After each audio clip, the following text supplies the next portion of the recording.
So good morning, everybody. It's my great privilege to welcome you today to our first dispensation of the COVID-19 vaccine. Schaefer is one of our fabulous nurses who's been on the front lines working in the COVID unit for many months since the start of this pandemic. And she's going to go first, followed by Dr. Ray Lee, who is our chief of staff, but importantly for this, one of our frontline emergency department doctors, also on the front line. I can't tell you how overjoyed I am. I'm Dr. Lawrence Neville. I serve as the Chief Medical Officer and Patient Safety Officer for the Columbia Network and PeaceHealth Southwest here. This is a day long in coming. This is probably the most exciting day that we've experienced or will experience over the long winter of discontent of the pandemic here. Our patients and our caregivers are very much in our hearts as we sort of embark on this noble first journey today. I want to just step back and remind everyone that this moment of joy comes in the midst of surpassing 300,000 deaths from COVID-19 in this country. This comes in the midst of having our caregivers and our frontline healthcare workers really feeling a deep sense of obligation, moral obligation to the community, and a deep sense of pride in what they do. But also they're getting a little tired. It is hard work. It's hard emotional work. It's hard spiritual work. It's hard seeing patients come in so sick, and it's delightful when we get to discharge them from the hospital. I want to thank everyone that's made this possible today, including all the folks that have been working almost literally around the clock to bring us to today and to allow us to start vaccinating. So I want to say just a little bit about where we go from here. So this is our beginning of vaccinating our healthcare workers, and that is to keep them safe on the principle of you put on your oxygen first and then you put on the oxygen of those beside you. So after we vaccinate our healthcare workers, we are going to be excited to partner with our community and making sure the community gets vaccinated. And even along the way, right now, we are going to be helping our community partners. So we are going to be working with Legacy Salmon Creek to make sure that they also get vaccine. We're working with the Vancouver Clinic. We're working with our EMS workers, our frontline ambulance and fire crews to make sure that they get vaccinated. And we feel really proud about that we can all come together as a community to do this. One more thing I want to say, and that is this is a bright day. This is a day that will shine really brightly into the future, and we're not quite there yet. So we're at the 1 yard mark away from the goal. Remember that we need to keep going, and we need to keep the energy up so that we can get through the rest of this pandemic. We are close. It will be a number of months, maybe 6 months or more, before the whole population that wants a vaccine can get a vaccine. So as we do that, it's really important that everyone keep up precautions, keep up masking, keep up social distancing, because that, in combination with a vaccine, is how we're going to get to the end of it. So with that said, thank you very much. It is such a joy to have you all here today.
I think there's just the general fear of the unknown, but I think as long as you're well educated and you understand that this is the next step in this journey, then I think there's confidence in that, and that helped me overcome it.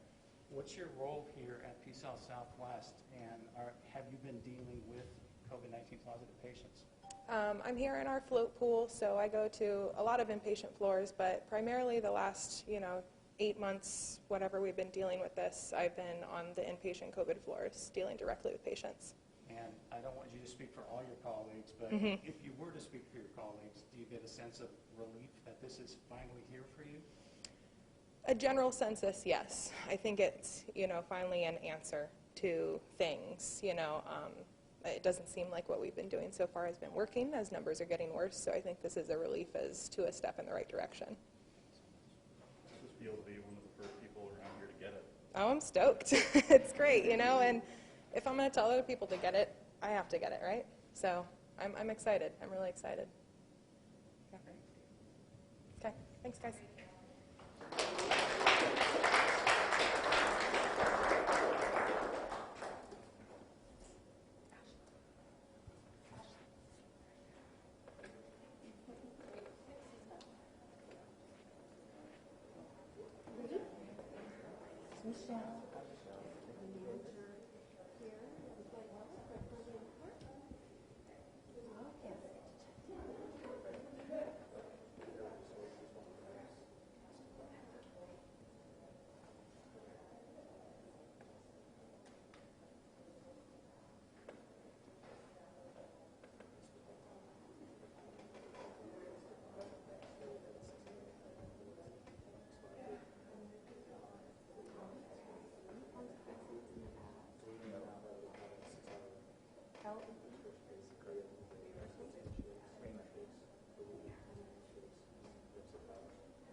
When did they set that in there?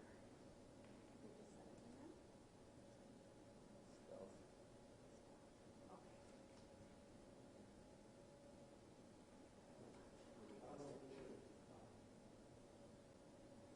Wait. You want to wait?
Whatever, you do it.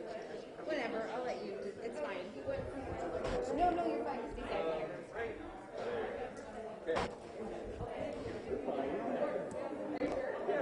You'll be in the crowd.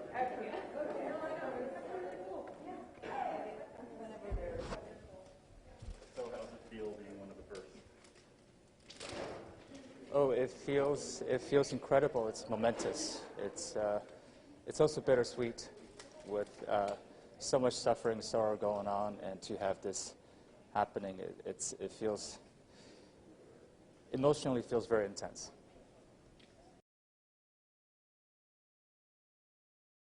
Quickly after everything, all this started? Absolutely. I think this is just an incredible step towards healing, towards getting our lives back to normal, and to have something like this in what is the darkest hour of this pandemic, this marks a turning of the tide. What's it been like for you personally? Oh,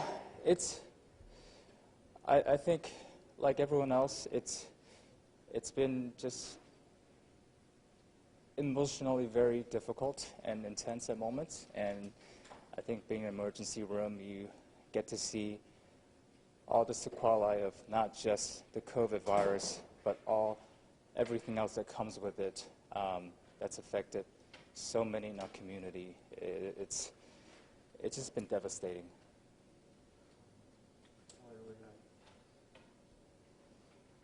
Okay, thank you.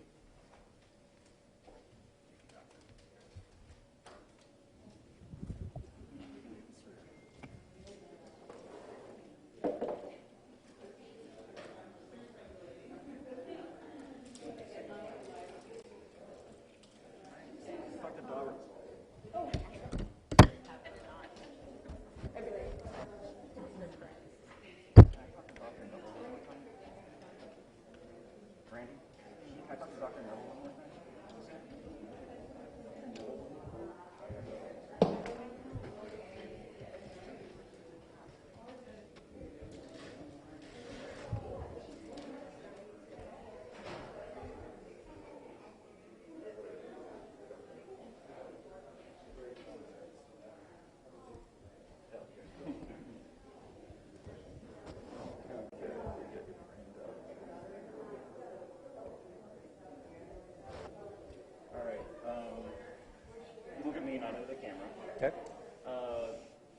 about how much of a struggle it's been getting to this point? It has been a struggle getting to this point.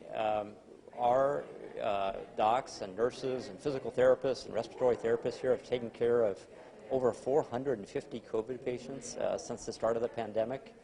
We have increased our ability to take good care of them and to discharge them back to their homes, and we've still lost some of them. And I go out and round with our docs and nurses regularly, and I hear from them the emotional toll it's taken on them to see all the patients afflicted by this pandemic, and then unfortunately the few that pass away really are indelibly imprinted on their minds in ways that they won't soon forget. So a long journey to get here. And now that the vaccine is here, I mean, some people are like, well, it feels kind of rushed. You know, ordinarily a vaccine takes years before it's ready to be distributed. You guys feel comfortable? We feel comfortable and confident in the vaccine, and the reason for that is the technology behind the vaccine goes back to 2013. So the mRNA vaccine approach is one that's been long-standing and proven, and this particular vaccine has been tested in sort of unprecedented numbers of patients and volunteers, you know, well over 40,000, which is really remarkable for a vaccine trial. And then the data for safety for this vaccine was reviewed by multiple groups. So the FDA's advisory group, the FDA itself, and then the CDC has a group that looks at the safety for this. And then the Western states, we out here in the West, you know, are proud of our independence. We convened our own experts called the Western State Pact to look at the safety and efficacy data to make sure that we believe that this was the right thing to do.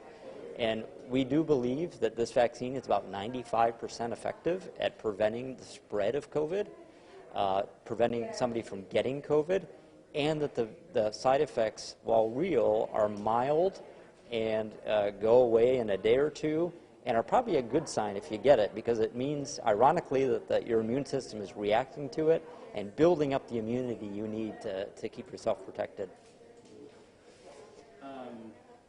So now that we're here today and people are finally getting it, how's that feel? It feels amazing. I mean, it's almost inexpressible with words, because, you know, I have been with these folks, watching them as they do their daily work and trying to support the work that they do, and they are, again, committed to the community. They're committed to what they do. They've got a lot of resilience, and they are tired. So the fact that we can start keeping them safe means that they can focus on the community and their patients with less distraction and with more confidence that they can go into the future for the number of months that this pandemic will still be with us. What about the public? What do you want to say to the public? Why should they not be afraid to get this shot? So I would say a couple things to my fellow citizens. So one is that this vaccine has been looked at by lots of experts who believe it's safe. Our own docs and nurses have done their own research, and you can see, you know, we've got our physician, one of our physician leaders here being one of the first to get vaccinated, and he's doing that because he has looked at the data and believes that it is safe and effective. It's also looking out there and looking at what's happening in our communities. We know that the COVID rates are continuing to rise. For example, in Cowlitz County, our COVID unit there, you know, is up to 12 patients today. Excuse me, up to 14 patients today. So that went from 0 to 14 over the last couple days since we stood up that COVID unit. So COVID is unfortunately real. It is out there, and when you get a chance to get the vaccine, please do. But like a lot of experts have said, it's really important in the meantime to keep up with masking and social distancing and hand washing, because that's what's going to get us through until we get enough of the population vaccinated. All right, anything else you want to say? Just, it's been a real honor to get to witness this today, and I really want to encourage everyone out there to please take this seriously, and please, we know the holiday season is here and it's going to continue for the next couple weeks depending on your traditions, and please be careful over that.